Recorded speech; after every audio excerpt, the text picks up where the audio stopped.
Hello, welcome back to my channel. My name is Kim Tree Slaughter, and I make educational and personal growth videos that activate you so that you can receive the life outcomes you desire. As always, I am not here to motivate you. I am here to activate you. Today, we are talking about the power of adversity. The power of adversity. But before we move on, please click on that notification bell, subscribe, like, and share. All right, the power of adversity. How do I define that? There are many definitions out there, but I like to be practical, as you all know. So I define adversity as a difficult situation, a hard situation, obstacles, or some type of misfortune. Now, I also say that adversity is universal, like fear. Everybody's experienced fears. And the same with adversity. Everybody has experienced some sort of adversity in their lives. And so today's video, I want to give you 6 areas of adversity and some tips to overcome that adversity or traverse that adversity. This list is not exhaustive. There are many avenues of adversity, many areas of our lives in which we can experience adversity. But I'm only going to do 5. And so I just want to keep the video short. So that's why I want to do 5.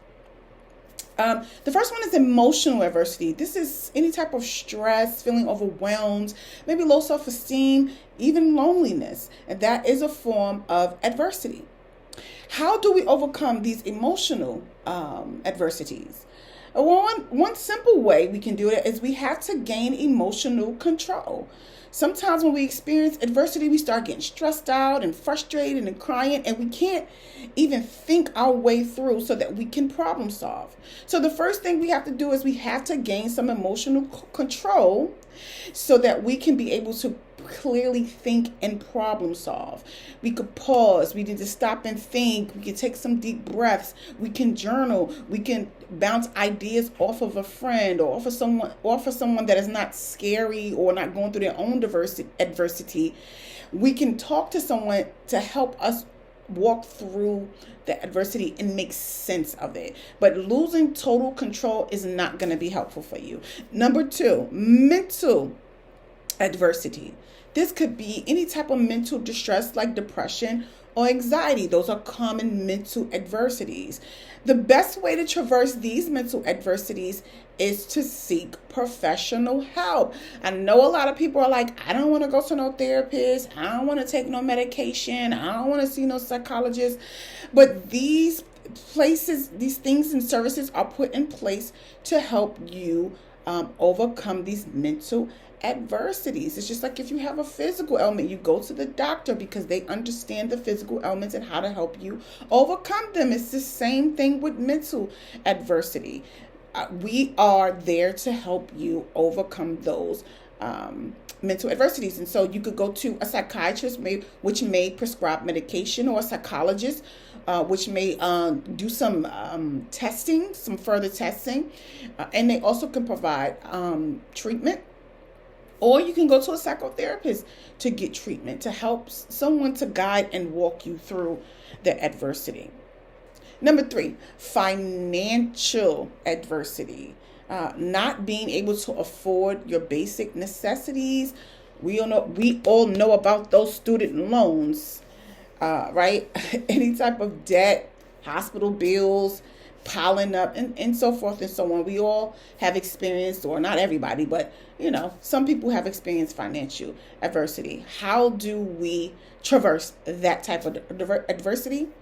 Be in the know. You have to have a clear understanding of your debt. If you say that you're trying to pay down a debt, if you set a goal to pay down a debt, then you have to have a plan to do that. Right? I'm here to activate you. So there has to be some activation, some action. Being in the know means knowing exactly how much you owe, knowing exactly how much you make, how much you have to pay out. These are specific to overcoming financial adversity.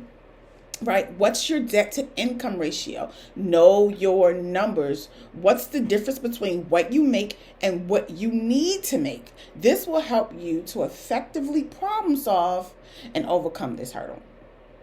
Number 5, social or relational adversity. Ineffective communication and social skills. You struggle to interact with other people, or, some people will be like, well, that's just how I am. People think I'm mean. People think I'm this.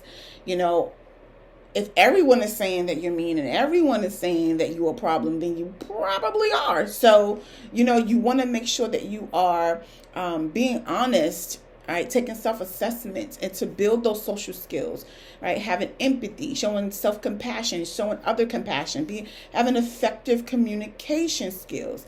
Conflict resolution is a big one, because sometimes when we get in conflict, we get mad and we tend to throw people away. We don't want to do that. We don't want to throw people away. We don't want anyone to throw us away. So learning some conflict resolution skills, right? Having respect for yourself and having respect for others, and learning the tools that can help us build relationship management. And last but not least, spiritual adversity, struggling to believe in a higher power, struggling to behave in a way that represents what you say you believe. You have to ask yourself, do I really believe what I say I believe? Because if you really believe what you say you believe, then your actions will line up with what you believe. I always tell people, it doesn't matter what you say. It's all about what you do. I can tell what you believe by what you do. One of the ways we get overcome this spiritual adversity is assess what you believe. Ask yourself why you believe what you believe. Come to a conclusion as to whether you are going to be consistent in that belief no matter what, because adversity will come. So these are the 5 areas that I chose. Like I said, there's definitely a whole lot more. But these are just the 5 that I chose. I'm going to tell you a quick story before we wrap up of Lee Dunham. Lee Dunham was an African-American male, and he was the first CEO to open up a McDonald's in the middle of Harlem, New York, in a gang-ridden area. When he first opened his McDonald's, he had so many issues because people would break in and steal and rob. The workers that he hired would steal food. They would steal money out the register. And so he had all these adversities, even like with McDonald's, where the owners, the franchise owners would get together and help each other out and brainstorm. No one would even want to come to his store because he was in such a dangerous area that no one would want to come to his store, and so he didn't have the support that he needed from corporate. But did he quit? He could have quit. He could have said, no, I'm not doing this. I try to do something for my community, and they're robbing me, and these gang members are breaking into my store. But no, what he did was he stepped back and he assessed the problem. And then what he started to do is he started to talk to the gang members. He started to say, hey, what is it that this community need? Hey, how can we come together to make this, something special for our community? And then once he started talking to them and getting them to love their community and support their community, then he started hiring them for his store. Over time, his store became one of the largest McDonald's in franchise history. When he died in 2011, he had over 500 employees. And then the franchise owners and corporate, they all were like, okay, what's the secret? He began to train around the world on how to run a franchise.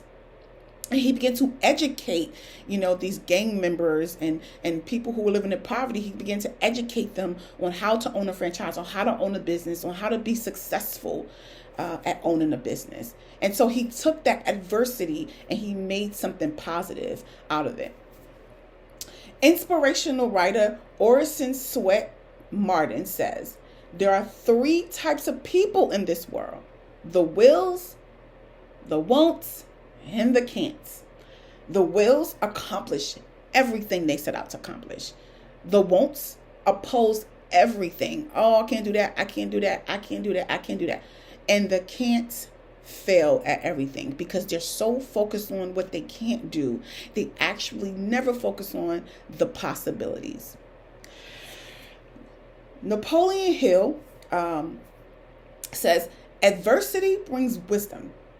Adversity and failure are the universal languages that God uses to impart wisdom to those who are ready to receive it. I'm going to read that again. Napoleon Hill is the author of Think and Grow Rich, Outwitting the Devil, some of my favorite books. And he says, adversity brings wisdom. Adversity and failure are the universal languages that God uses to impart wisdom to those who are ready to receive it. So you have to ask yourself, am I ready to receive this wisdom? Your mind is at its sharpest when it's experiencing adversity. Adversity stretches us. It stretches our mind. In some cases, it can introduce us to ourselves. When we are in crisis, we come out strong, right? We do things that we never thought that we could do. But adversity will bring these things out. And so I want you all to think about the areas of adversity. You may even have some physical adversities. Think about how you can identify the possibilities within your adversity. In every adversity, there is a seed of possibility. It is time to emerge and deploy. It is time to take action against adversity. I hope this helped. Please subscribe, share, and I will see you all on the other side. Peace out.